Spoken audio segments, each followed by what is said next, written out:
अस्सलामुअलैकुम dear viewers. क्या आपका बॉयफ्रेंड आपसे नाराज़ है? क्या वो पहले की तरह बात नहीं करता? क्या आपके पैगामात का जवाब नहीं देता या आपको नज़रअंदाज कर रहा है? क्या आप चाहते हैं कि उसकी नाराज़गी ख़त्म हो जाए और आप दोनों के दरमियान मोहब्बत दोबारा कायम हो जाए? आज की इस वीडियो में हम एक ऐसा रूहानी अमल बयान करेंगे जिसे बाज़ लोग नाराज़गी कम करने और अल्लाह ताला से दुआ के तौर पर करते हैं। साथ ही ये भी बताएंगे कि इस्लाम की रोशनी में किन हुदूद का ख्याल रखना ज़रूरी है ताकि कोई ऐसा काम ना हो जो शरीयत के ख़िलाफ़ हो। लिहाजा वीडियो को आखिर तक ज़रूर देखें। अक्सर ताल्लुकात में नाराज़गी की कई वजूहात होती हैं, जैसा कि गलत फहमियाँ, झूठ बोलना, एतमाद का टूट जाना, बेतवज्जही, गुस्सा, अना, गैर ज़रूरी शक। अक्सर लोग समझते हैं कि सिर्फ कोई वजीफ़ा पढ़ लेने से हर मसला हल हो जाएगा, जबकि हकीकत यह है कि रूहानी दुआ के साथ अपनी गलतियों की इस्लाह भी ज़रूरी होती है। ये बात याद रखना ज़रूरी है कि इस्लाम सिर्फ जायज़ और पाकीज़ा ताल्लुकात की तालीम देता है। अगर दो अफराद निकाह से पहले नाजायज़ ताल्लुक़ में हों तो मकसद सिर्फ ये नहीं होना चाहिए कि ताल्लुक़ पहले जैसा हो जाए, बल्कि असल मकसद अल्लाह ताला को राज़ी करना है।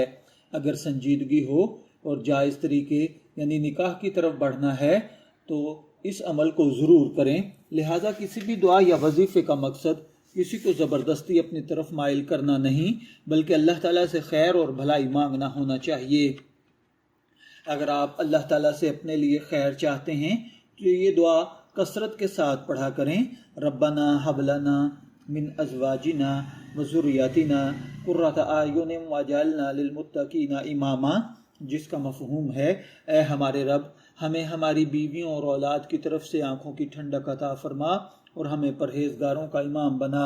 अगर अभी निकाह नहीं हुआ तो इस दुआ के साथ अल्लाह ताला से अपने लिए बेहतरीन और हलाल शरीक हयात की दुआ करें। नमाज अदा करें, दुरूद इब्राहिमी 11 मरतबा पढ़ें, फिर या वदूदू 313 मरतबा पढ़ें। इसके बाद फिर 11 मरतबा दुरूद इब्राहिमी पढ़ें, फिर अल्लाह ताला से आजिज़ी के साथ दुआ करें। अगर ये ताल्लुक़ आपके हक़ में बेहतर हो तो अल्लाह ताला दिलों में मोहब्बत पैदा फरमाए, और अगर इसमें नुकसान है तो अल्लाह ताला आपको बेहतर फ़ैसला अता करने की तौफ़ीक़ अता फरमाए। ये अमल नमाज इशा के बाद मुसलसल 11 दिन तक करें। इंशाअल्लाहुल अज़ीज़ संगदिल से संगदिल बॉयफ्रेंड आपकी मोहब्बत में दीवाना हो जाएगा। लेकिन याद रखिए, सिर्फ दुआ काफ़ी नहीं होती। अगर वाकई ताल्लुक़ बेहतर बनाना चाहते हैं तो इन बातों पर भी अमल करें। अपनी गलती है तो मुआफ़ी मांगें, तलख़ अल्फाज इस्तेमाल न करें, बार बार फ़ोन या मैसेज करके दबाव न डालें, झूठ न बोलें, एतमाद बहाल करें, सामने वाले को वक्त दें, अपनी शख्सियत में बेहतरी पैदा करें। इसके अलावा किन चीज़ों से बचना चाहिए? कई लोग मोहब्बत के नाम पर तावीज़, जादू, सफली अमल, जिन्नात के अमल या किसी को मजबूर करने के लिए गैर शरई तरीके इख्तियार करते हैं। ऐसे आमाल से मुकम्मल इज्तिनाब करें, क्योंकि ये शरई तौर पर दुरुस्त नहीं और नुकसानदेह भी हो सकते हैं। अगर सामने वाला वापस ना आए तो क्या करना चाहिए? बाज़ औक़ात हम जिस चीज़ को अपने लिए बेहतरीन समझते हैं वो हमारे हक़ में बेहतर नहीं होती। अल्लाह ताला बेहतर जानता है कि हमारे लिए क्या मुनासिब है।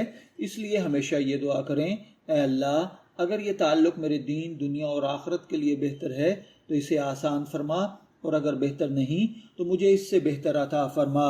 अगर आप दोनों के दरमियान संजीदा ताल्लुक़ है तो बेहतर यही है कि ख़ानदानों के एतमाद में लेने के बाद आप आपस में निकाह की तरफ पेशकदमी करें।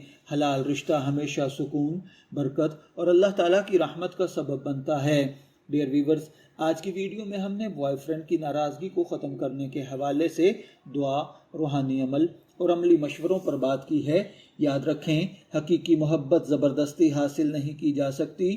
अल्लाह ताला से खैर, हिदायत और हलाल रास्ते की दुआ करना ही सबसे बेहतरीन तरीका है। अगर आपको ये वीडियो पसंद आई है तो इसे लाइक करें, अपने दोस्तों के साथ शेयर करें और हमारे चैनल को ज़रूर सब्सक्राइब करें ताकि ऐसी मज़ीद मालूमाती और इस्लामी रहनुमाई पर मबनी वीडियोज़ आप तक पहुँचती रहें। इजाज़त दीजिए, फिर मुलाकात होगी किसी नए टॉपिक के साथ। तब तक के लिए अल्लाह हाफिज़।